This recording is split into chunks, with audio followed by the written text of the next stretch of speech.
Well, Bangladesh's foreign minister wants Russia, China, and India to help establish a safe zone for Rohingya refugees inside Myanmar. More than 750,000 Rohingya Muslims fled Myanmar to Bangladesh, creating the world's fastest growing refugee crisis. Bangladesh says a safe zone would encourage the Rohingya to return home, but many have been unwilling to do so for more than a year for fear of persecution. The UN accuses Myanmar's military of ethnic cleansing and genocide, something the government firmly denies. Well, to discuss this further, I'm joined now from Yangon by Nyo Ohn Myint, who is the director of Myanmar's Center for Peace and Reconciliation. He's also a former spokesman for the state councillor Aung San Suu Kyi.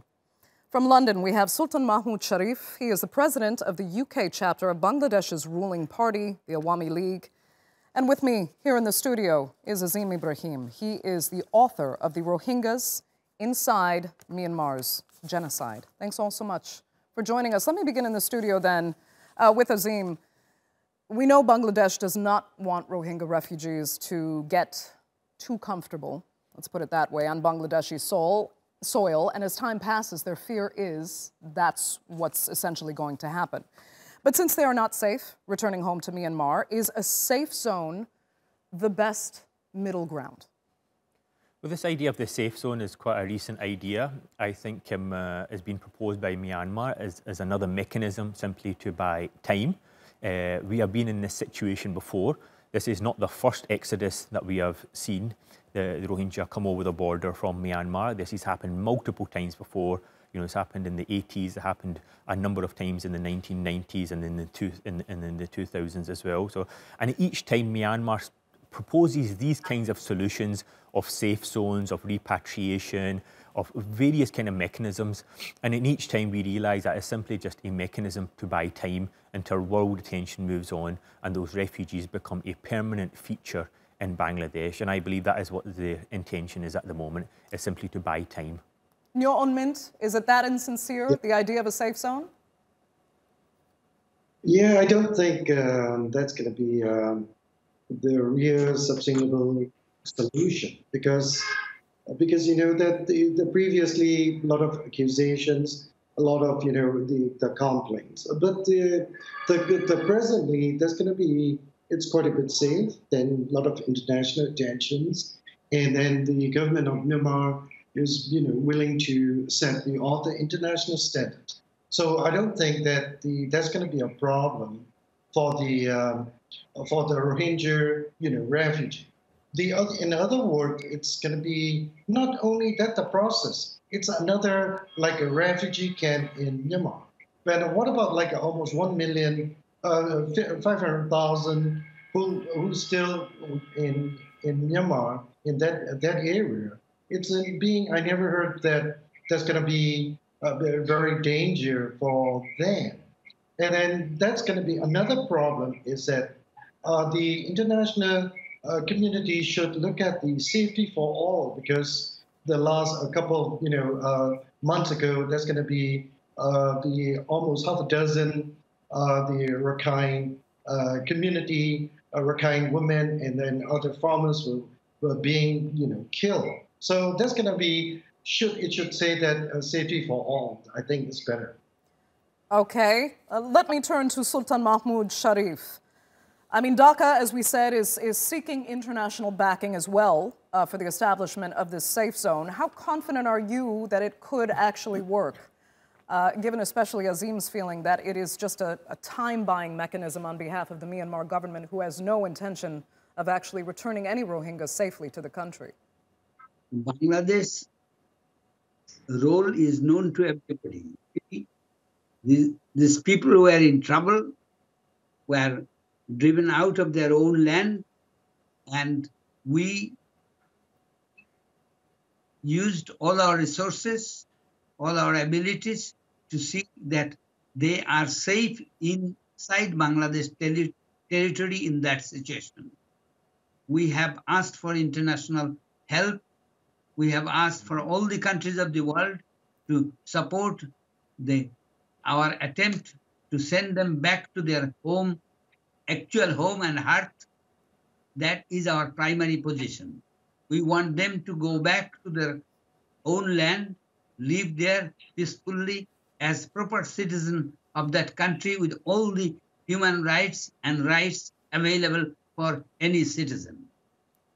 Myanmar has up till now failed to do that, and they must do that for the sake of the universal acceptance of these people in their country with all their physical and otherwise rights.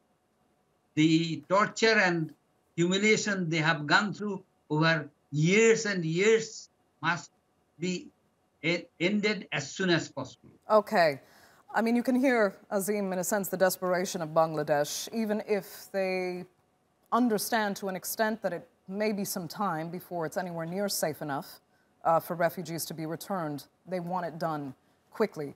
So is there a way, if a safe zone cannot be ensured, obviously, by Myanmar, are there outside forces? Is there an international coalition, maybe just even basic security from the UN, that could negotiate with Myanmar to establish a firm territory inside Myanmar's borders to get this done? Yeah.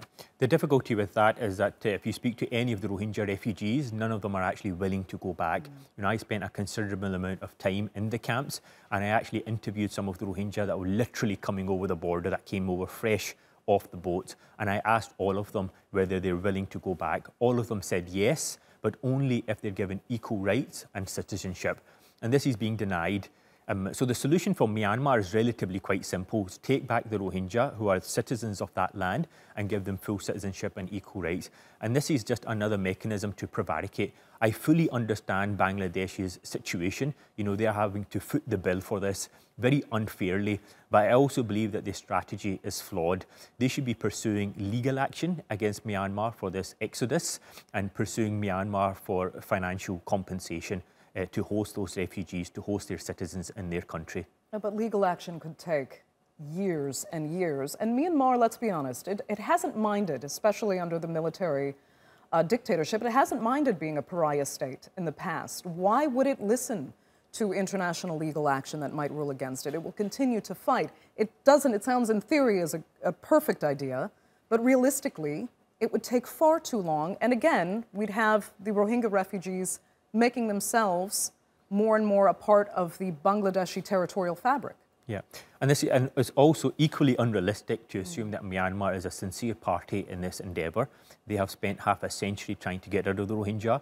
As soon as they drove the Rohingya out, you know, they ensured that all the Rohingya villages were burnt to the ground, were bulldozed. The land has already been redistributed to local Rakhines. So they have changed the facts on the ground. They mined the border so none of the Rohingya could actually come back. You know, so they have spent quite a considerable amount of time and effort to ensure that their land is completely free of the Rohingya. So they're not a sincere party in these negotiations. So is that the best solution, though, that you can think of right now, is Bangladesh should try and pursue the legal channels available? Unfortunately, that is the most realistic solution, is for Bangladesh to aggressively pursue Myanmar in the International Criminal Court and the International Court of Justice for compensation. You know, Bangladesh just put out an announcement for $920 million to provide for these refugees, which is an astronomical sum. You know, and they have to do this on a regular kind of basis. And there's absolutely no reason why Bangladesh should have to carry this burden alone. Okay. And Nyo Ohn Myint, how would Myanmar potentially respond to that? If Bangladesh starts looking to take legal channels instead of continuing to engage in these negotiations that are fruitless so far, what would Myanmar's response be? Yeah, that's a very unfortunate situation. And then, but I don't think the government would accept that the challenges. And then we also have like a proof of that the situation. That's all the politicizing and then situation. Because my question is why that the other 500,000 Rohingyas are still live in Myanmar and then very safe. And what is that another solution? Because maybe we're going to find that the political situation, because the human rights violation, I don't see that there was any human rights violations. I'm only worried about that the armed militant, both the Rakhine and then the Rohingya, the militants are killing on that situation. we should have like a rule of law at the first place to live the refugees to come back to the Myanmar, and then that's for sure that international should participate, and then also Myanmar government should allow that some kind of international standard. The other than that they're going to, if like Bangladeshi government, if they prefer to have it like seeking that the financial the compensation, that's going to be, I think that we should see at the court, international court. Okay, then let me ask Sultan, would you agree that Bangladesh should perhaps be looking at the legal channels available to try and move this forward?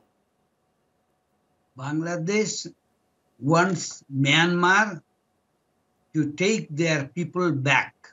The Myanmar's rulers, if they thought they are out of another zone of not this world, they are stupid and foolish. They will be compelled to do that if only our neighboring countries put maximum effort and the international community is behind us, that Myanmar knows. Dictatorial regimes are always like this.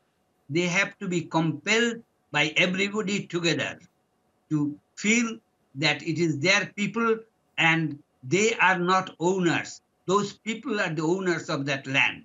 Those people who have been thrown out of their country are equal citizens like the military generals and the thugs who have killed these people, who have destroyed their lives, who have made them homeless, who have done so much mischief and so much offense to these people. It is inhuman. It cannot be accepted by any country, anybody in the world. So okay. I urge upon all the people of the world to come and stand by those people and support them to go back to their country, and those thugs who try to stop them, they should be eliminated from this process. Okay.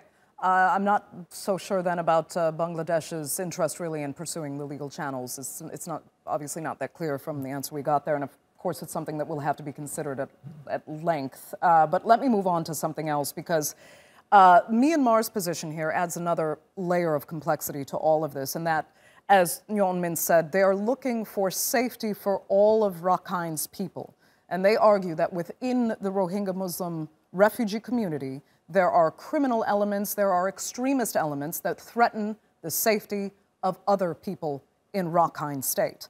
So, how should that be addressed? First of all, do you think it's a legitimate position to take? And how can that be worked out to say to the Myanmar government that this is a safe and innocent population of people that deserves to have their homes back, and they are of no threat to Myanmar's security? Mr. Myint is referring to the ARSA attacks that resulted in a few security forces being killed. The result of that was Myanmar's military driving out, 750,000 people within one of the quickest exoduses in modern times. I don't believe anybody thinks that this is a proportionate response.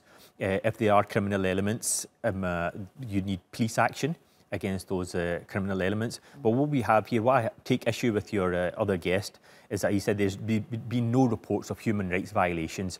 Independent fact-finding mission from the United Nations and multiple other bodies have now classified this as officially as a genocide. This is a genocide on a scale we've not seen since Rwanda. So this idea that there's been no human rights violation is patently false, and to draw this moral equivalence between the Rakhines and the Rohingya as victims is also the equivalent of saying, both the Nazis and the Jews were equally to blame for the Holocaust. One is clearly the victim here, and the other one is clearly the persecutor. This has been documented very, very extensively, and to draw this kind of equivalence is just moral bankruptcy. Nyo Ohn Myint, I'll give you a chance to respond. I think there's going to be a lot of accusation, but I'm really the concern about that some sexual abuses and stuff like that. It should have like kind of after almost a year, there's going to be some kind of like they have the Myanmar people, or that's going to be a lot of accusation. I'm really afraid that the victim is at the the Rohingya as well as the Rakhine people, as well as everybody's got suffering on this conflict. So, because the conflict started from the ASA. Okay, I'm going to finish with this. We're really down to our last minute. I'm sorry, Azeem, I'm going to bring it back to the studio because the bottom line here is if something isn't done soon, how much does the risk of radicalization, the formation of even criminal gangs, as does happen, and the general degradation of the community of Rohingya increase? And then we all have a massive problem. Absolutely, and this is inevitable. You have literally 1.2 million people in the largest refugee camp in the world who don't have access to proper healthcare or education, any long-term kind of sustainability efforts. So it's just a question of time, I believe, before this population will become radicalized. I think anybody placed in that situation will become radicalized. If you are of the belief that you're going to die in this refugee camp, and after you are dead, your children are going to die in this refugee camp as beggars, we'll all become radicalized in this situation. That is why the international community needs to pursue this much more aggressively and hold Myanmar to account for creating this crisis in the first place. This is a completely manufactured crisis by the Myanmar authorities and the Myanmar military. And the interesting thing is that now they have finished with the Rohingya. The Myanmar military is turning its attention to other minorities they are pursuing in the same fashion. The Shan, the Kachin, the Karen are now also facing the same treatment as the Rohingyas. If you allow one genocide to happen, you're opening the doors to many others. Okay, Azeem, unfortunately, I'm going to have to give you the final word because we are completely out of time for this segment. But I'd like to thank all three of our guests sincerely so much for joining us on The Newsmakers.